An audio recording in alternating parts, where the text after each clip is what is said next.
Assalamualaikum warahmatullahi wabarakatuh.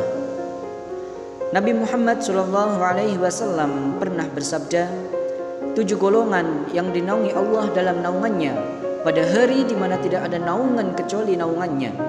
Yang pertama, imam yang adil. Kedua, seorang pemuda yang tumbuh dewasa dalam beribadah kepada Allah. Ketiga, seorang yang hatinya bergantung ke masjid. Keempat, 2 orang yang saling mencintai di jalan Allah. Keduanya berkumpul karenanya dan berpisah karenanya. Kelima, seorang laki-laki yang diajak berzina oleh seorang wanita yang mempunyai kedudukan lagi cantik, lalu ia berkata, sesungguhnya aku takut kepada Allah. Dan yang keenam, seseorang yang bersodakoh dengan satu sodakoh, lalu ia menyembunyikannya sehingga tangan kirinya tidak tahu apa yang diinfakkan tangan kanannya. Serta yang ketujuh, seseorang yang berzikir kepada Allah dalam keadaan sepi, lalu ia meneteskan air matanya. Kaum muslimin yang dirahmati Allah, penyebutan jumlah 7 dalam hadis tersebut bukanlah suatu pembatas. Namun bisa saja ada golongan-golongan lain yang dinaungi Allah atau diberikan perlindungan oleh Allah Subhanahu wa taala pada hari kiamat nanti.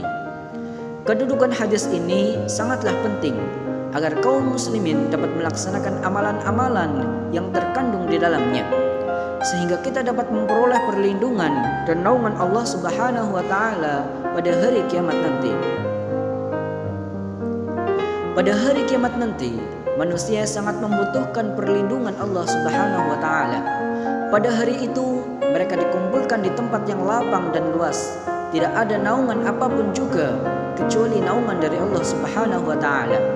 Mereka dikumpulkan dalam keadaan telanjang, tidak memakai alas kaki, dan tidak ada sehelai benang pun di tubuhnya. Kemudian matahari didekatkan di atas kepala manusia hingga peluh keringat bercucuran membasahi tubuh mereka.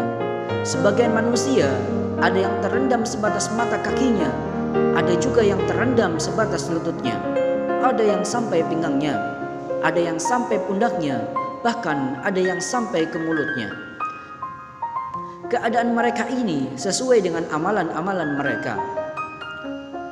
Pembahasan tentang 7 golongan yang dilindungi oleh Allah Subhanahu wa taala dalam naungannya pada hari kiamat ini sangat penting berkaitan dengan iman kepada hari akhir serta pengetahuan tentang amalan-amalan yang membawa kita dalam naungan dan perlindungan Allah. Yang pertama adalah seorang imam yang adil. Yang dimaksud dengan imam yaitu seorang yang mempunyai kekuasaan besar seperti raja, presiden, atau yang mengurusi urusan kaum muslimin. Yang dimaksud adil ialah seorang imam yang tunduk patuh kepada perintah Allah Subhanahu wa taala sehingga ia melaksanakan kewajibannya sebagai pemimpin sebagaimana yang telah Allah perintahkan kepadanya. Yang kedua, seorang pemuda yang tumbuh dalam keadaan beribadah kepada Allah Subhanahu wa taala. Ketika banyak pemuda-pemudi yang melakukan berbagai kemaksiatan dan perbuatan-perbuatan yang melanggar syariat, namun ketika ada seorang pemuda yang justru dapat menahan hawa nafsunya dan beribadah kepada Allah Subhanahu wa taala, maka orang-orang seperti inilah yang akan mendapat naungan Allah Subhanahu wa taala pada hari kiamat. Yang ketiga, seseorang yang hatinya bergantung pada masjid. Hal ini menunjukkan tentang rasa cintanya kepada masjid untuk sholat dan zikir kepada Allah. Hatinya bagaikan lampu pelita yang terpasang di atapnya, di mana tidaklah ia keluar darinya, melainkan ia akan kembali dan senantiasa mengingatnya. Adapun perempuan, maka sebaiknya untuk beribadah di rumah. Namun apabila ingin beribadah di masjid, maka juga diperbolehkan. Yang keempat, orang yang saling mencintai di jalan Allah, dia berkumpul dan berpisah karenanya. Mencintai seseorang hanya karena Allah Azza wa Jalla adalah cinta yang tidak dapat dinodai oleh unsur-unsur dunia. Cinta inilah yang akan membawa kebahagiaan, karena kecintaannya kepada Allah jauh lebih besar daripada cinta kepada yang lainnya. Yang kelima, seorang laki-laki yang diajak berzina oleh seorang wanita yang memiliki kedudukan dan kecantikan, lalu laki-laki tersebut berkata, "Sungguh aku takut kepada Allah." Hal ini bukan hanya berlaku bagi laki-laki saja, namun juga bagi wanita. Apabila dia diajak oleh seorang laki-laki, lalu ia menolaknya dengan mengatakan, "Sungguh aku takut kepada Allah, Tuhan semesta alam." Dia yang takut hanya kepada Allah Subhanahu wa Ta'ala, maka dia akan diberi perlindungan olehnya. Yang keenam, seseorang yang bersedekah dengan sesuatu lalu ia menyembunyikannya hingga tangan kirinya tidak mengetahui apa yang diinfakkan oleh tangan kanannya. Hal ini menunjukkan keikhlasan seseorang dalam beramal, sehingga ia tidak ingin memperlihatkan amalnya kepada orang lain. Namun bukan berarti kita tidak boleh untuk berinfak atau bersedekah di depan orang. Karena sejatinya sedekah itu boleh secara sembunyi-sembunyi dan boleh juga secara terang-terangan. Namun yang tidak boleh ialah memamerkan, ria, dan ingin dilihat orang serta mendapatkan pujian dari orang lain. Namun keikhlasan itulah yang menjadi tolak ukurnya. Yang ketujuh, seseorang yang mengingat Allah Subhanahu wa Ta'ala dalam keadaan sepi lalu air matanya mengalir. Sabda Nabi Muhammad sallallahu alaihi wasallam, "Wa rajulun dzakarallaha khalian fafadat 'ainah." Dan seseorang yang mengingat Allah dalam keadaan sepi lalu air matanya mengalir, yaitu seorang laki-laki yang mengingat Allah atau berzikir kepadanya, berzikir dengan hati dan lisannya, dan dalam keadaan sepi lalu air matanya mengalir. Dan ini tidak hanya berlaku untuk laki-laki saja, melainkan juga untuk perempuan.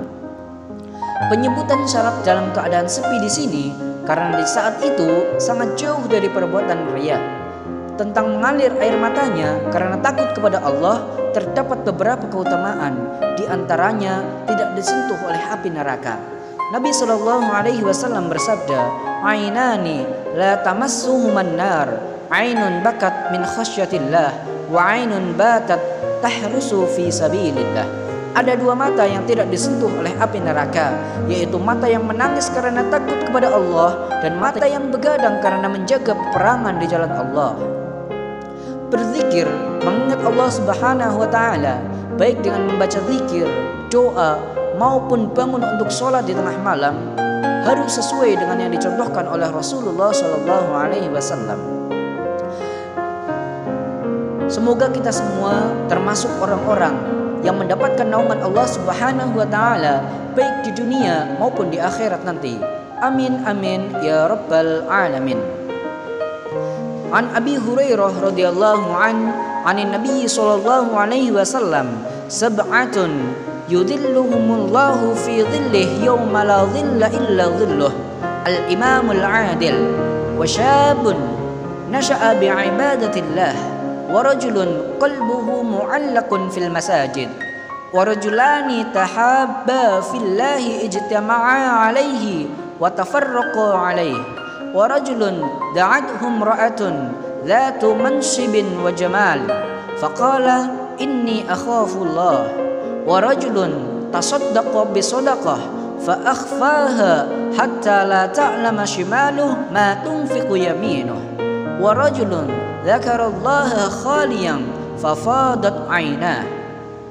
Hadis riwayat Bukhari. Demikian, wassalamualaikum warahmatullahi wabarakatuh.